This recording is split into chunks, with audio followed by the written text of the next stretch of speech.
All right, last test of the night, GI map. This one is also, all of these tests, right, these 5 foundational labs that we have, they all serve a really important role. The GI map is great. I mean, it's literally like a map of your gut. When I went to the gastroenterologist and they immediately sent me for a colonoscopy and an endoscopy, it was so crazy to me. I'm like, why aren't you looking at my poop? Also, yes, we will talk about poop if you're working with me. Took me a while to get used to it being part of the conversation, but I think that's part of having a child, is you get a little bit more inoculated to talking about poop and being familiar with it. So anyways, it is a topic of conversation in this program. So the GI map, stool collection kit, this gives us a really clear map of any pathogens, any bugs, any fungus, any H. pylori is a really big one that we look for. It gives us an idea of what's going on with your immune system and your immune response. It's just overall, it's so just this wealth of information. It's a fantastic test. And the thing that's really important to remember with all of these tests is that, and especially with this one, right? Because it's really easy with this one, if something shows up on it, to be like, oh, you have this bug or this thing, right? And we're going to treat this thing. But the thing is never the issue, right? Just like your symptoms are never the problem.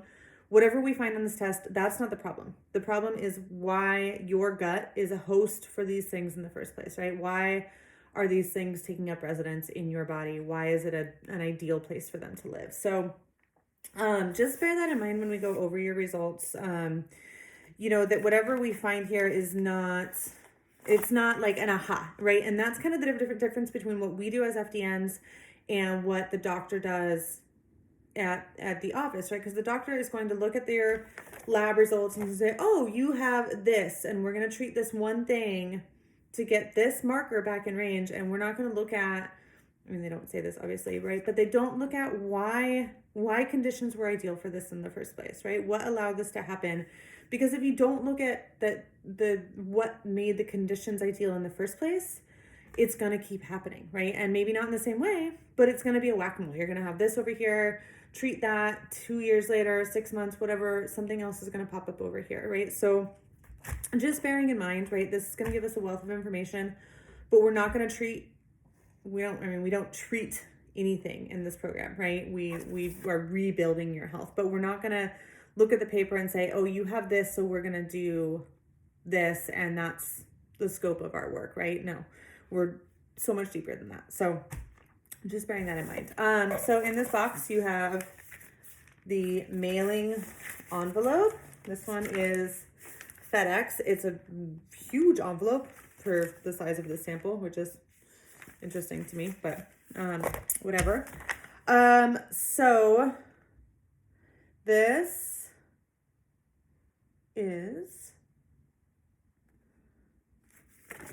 your instructions. So I was just reading here because this one has shipping, right? As we were looking at these shipping instructions, it says stool sample must be received within 6 days of collection.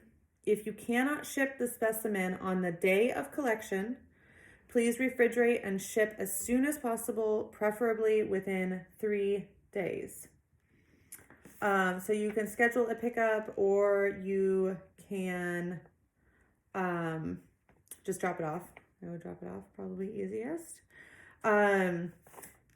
So there is that, and there doesn't say anything in here about when the lab is open. So I'm assuming the lab is open. It can be sent whenever. So there we go.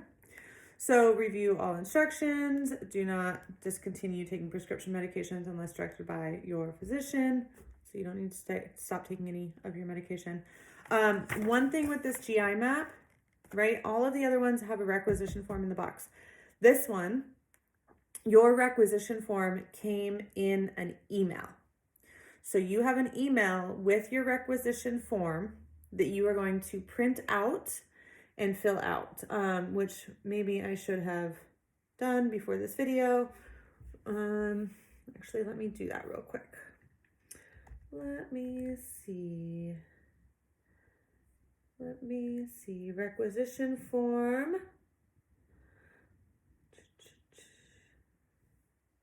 So this email will come from me because they send me the requisition form and I will send it to you.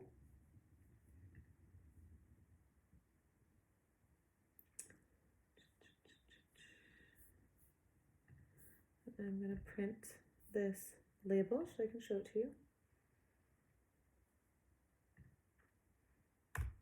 All right, it's printing. So while it's printing, here is our collection kit, right? So we have your collection tray. So this is where you're gonna poop onto this tray is what's gonna happen. There's really no better way to say it. You're gonna poop onto this little tray. And then in here, it does come with gloves, which is lovely. So you're gonna put your gloves on. If possible, which hopefully it is, they want you to pee before you poop into the tray so that there's no urine mixed in with the sample. If a little bit does get in there, it's not the end of the world. So you're gonna pass your stool, is the technical way of saying it, onto this little tray wearing your gloves while you do so. You'll notice this vial has pink liquid in it. Do not dump this pink liquid, right? You want this pink liquid. And then in this vial, you're going to take the lid off and you'll notice, I don't know that you can tell in the video, but attached to the lid is actually a little spoon. There's a little spoon. So you're going to use the spoon and you're going to scoop back into the vial until it comes up to this line, right? So if you notice, the pink liquid is already up to here. That line is only up there. You don't need that much of a sample to go in here. So once you get your sample in here, you're gonna put the cap back on. You're gonna shake it really quickly and vigorously. You're shake it vigorously for 30 seconds. And then after you put the cap back on and you shake it, you want to wipe the outside of the vial with something that's going to clean it, right? So Lysol wipes, rubbing alcohol, or soap and water. Make sure the outside is nice and clean. Let me get that requisition form.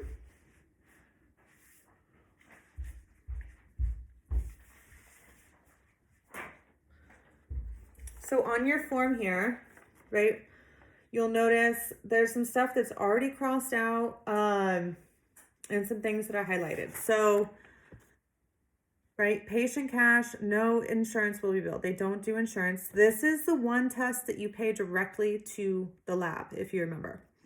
So your patient information, this is all crossed out because they don't accept insurance. The ordering clinician, right? So that's just my supervising clinician. Filling out the date the sample was collected, and it already selects, right? We're doing the GI map. This information, the ICD coding, ignore that. And then from there, your credit card payment authorization. So if you're not comfortable putting your credit card information here, you can also enclose a check for the amount.